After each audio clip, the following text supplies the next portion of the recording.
जय Hind students, I hope कि आप सभी लोग स्वस्थ होंगे। आप सभी की प्रिपरेशन अच्छी चल रही होगी। आज का ये इन्फॉर्मेशन यूपी पीसीएस एग्जाम की तैयारी करने वाले स्टूडेंट्स के लिए है। यूपी पीसीएस एग्जाम की तैयारी करने के लिए आप में कुछ एलिजिबिलिटी होनी चाहिए। वो कौन कौन सी एलिजिबिलिटी है, इस पर बात करते हैं। सबसे पहले बात करते हैं ऐसे स्टूडेंट्स के लिए जिनकी शादी हो चुकी है। ऐसे स्टूडेंट जो मेल हैं, जिनकी शादी हो गई है, उनकी बीवी जिंदा है, उसके बाद भी उन्होंने दूसरी शादी की है, तो ऐसे स्टूडेंट इस एग्जाम के लिए एलिजिबल नहीं है। इसके अलावा कोई ऐसी वुमेन जिसने किसी ऐसे आदमी से शादी की है जिसके पहले से कोई बीवी है, तो यहाँ पर वो वुमेन भी एलिजिबल नहीं है। हाँ, एक रूल ये है कि अगर राज्यपाल उन्हें छूट देते हैं तो फिर उसके बाद वो लोग इस एग्जाम के लिए एलिजिबल हैं। इसके बाद बात करते हैं क्वालिफिकेशंस को लेकर के। क्वालिफिकेशंस को लेकर के यहाँ पर दो टाइप के रूल हैं। एक रूल इस टाइप का है कि इसमें कुछ सर्विसेज ऐसी हैं जिसमें कोई भी जा सकता है, मतलब कि आप चाहे किसी भी सब्जेक्ट से डिग्री लिए हुए हो, आप लोग उसके लिए एलिजिबल हैं, आप लोग फॉर्म भर सकते हैं। बस आपके पास डिग्री होनी चाहिए, मतलब कि आपके पास ग्रेजुएशन की डिग्री है तो आप उस सर्विस के लिए अप्लाई कर सकते हैं। दूसरे टाइप के रूल्स में यह है कि कुछ सर्विसेज ऐसी हैं जिसके लिए स्पेशल डिग्री की जरूरत है। वो कौन कौन सी सर्विसेज हैं, उस पर बात करते हैं। जैसे कि एक पोस्ट है या एक सर्विस है उप निबंधक, इसे इंग्लिश में डिप्टी रजिस्ट्रार कहेंगे। आपको डिप्टी रजिस्ट्रार बनना है तो इसके लिए जब अप्लाई करेंगे तो आपके पास लॉ की डिग्री होनी चाहिए। इसके बाद सेकंड है सहायक श्रमायुक्त assistant labour commissioner. Assistant labour commissioner बनने के लिए आपके पास यहाँ पर इतने सब्जेक्ट हैं, इनमें से किसी एक सब्जेक्ट से रिलेटेड मास्टर्स की डिग्री होनी चाहिए। मतलब कि आपके पास इकोनॉमिक्स, सोशियोलॉजी, कॉमर्स, लॉ या फिर labour relations, labour welfare, labour law, social work, social welfare, business management या फिर पर्सनल मैनेजमेंट, इनमें से किसी एक सब्जेक्ट से रिलेटेड आपके पास मास्टर्स की डिग्री होनी चाहिए, तभी आप असिस्टेंट लेबर कमिश्नर के लिए एलिजिबल हो पाएंगे। इसके अलावा सहायक नियंत्रक विधि माप विज्ञान ग्रेड 2, जिसे इंग्लिश में assistant controller legal measures science grade 2 कहेंगे। इस सर्विस को ज्वाइन करने के लिए यहाँ पर यह कहा गया है कि इंडिया में ऐसी सभी यूनिवर्सिटी जिसे केंद्र सरकार ने मान्यता दी हुई है, चाहे राज्य सरकार ने मान्यता दी है, अगर आपने वहां से साइंस में फिजिक्स या फिर मैकेनिकल इंजीनियरिंग इसकी डिग्री हासिल की है तो आप इस एग्जाम को दे सकते हैं। इसके अलावा आपको देवनागरी लिपि में हिंदी लिखना आना चाहिए। ये दो चीजें इस एग्जाम के लिए एलिजिबिलिटी है। इसके बाद बात करते हैं एज की। एज लिमिट क्या है? आप लोग चाहे एससी से हो, एसटी से हो, ओबीसी से हो, चाहे जनरल से हो, इस एग्जाम को देने के लिए आपकी मिनिमम एज 21 होनी चाहिए। मतलब ये है कि आपकी एज 21 हो जानी चाहिए।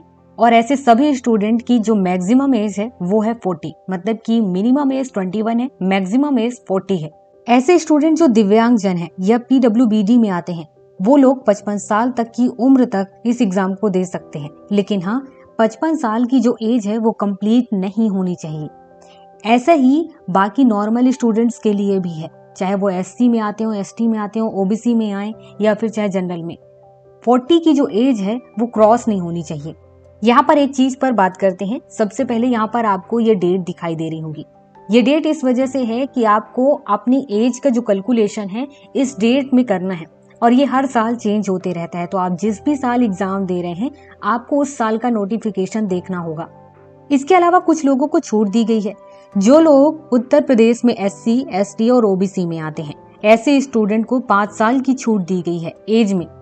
मतलब ये कि मैक्सिमम एज जैसे कि 40 है, तो जो लोग एससी, एसटी, ओबीसी में आते हैं उत्तर प्रदेश में, वो लोग 45 साल की एज तक इस एग्जाम को दे सकते हैं। इसके अलावा उत्तर प्रदेश में ही जो स्पोर्ट्स से रिलेटेड खिलाड़ी हैं या उत्तर प्रदेश के हैं और वो लोग नेशनल और इंटरनेशनल लेवल तक स्पोर्ट्स में जा रहे हैं, तो ऐसे स्टूडेंट को 5 साल की छूट दी गई है।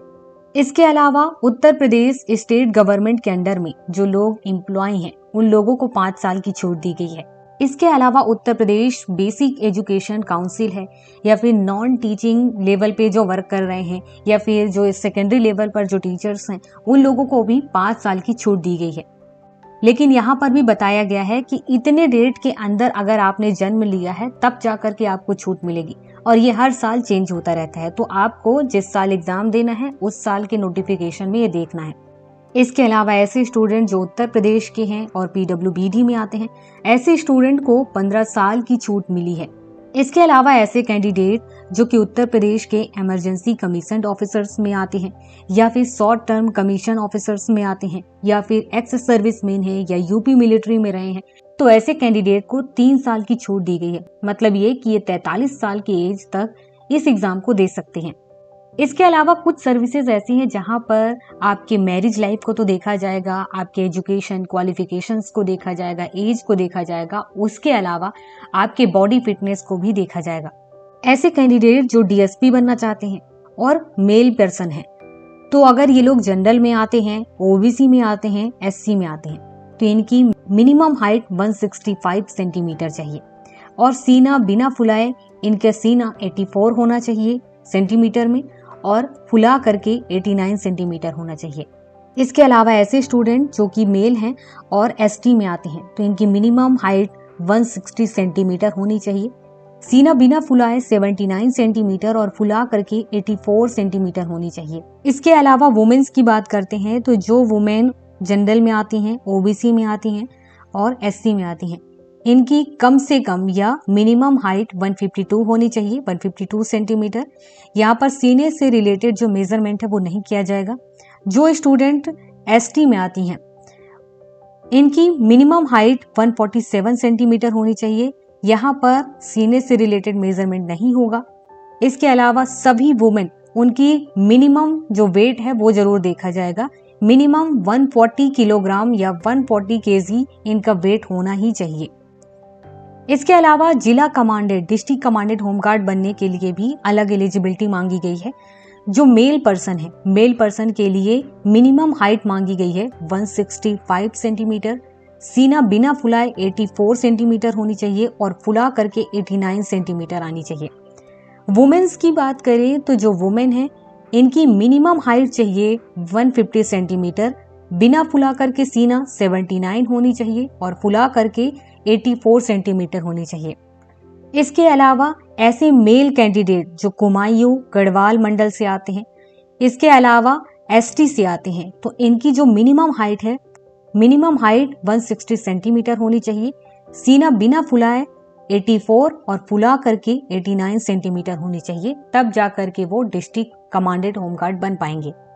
तो यहाँ पर हमने एलिजिबिलिटी से रिलेटेड लगभग सभी इंपॉर्टेंट फैक्ट्स पर बात कर लिया है। अगर कोई कंफ्यूजन हो तो कमेंट के माध्यम से पूछ सकते हैं।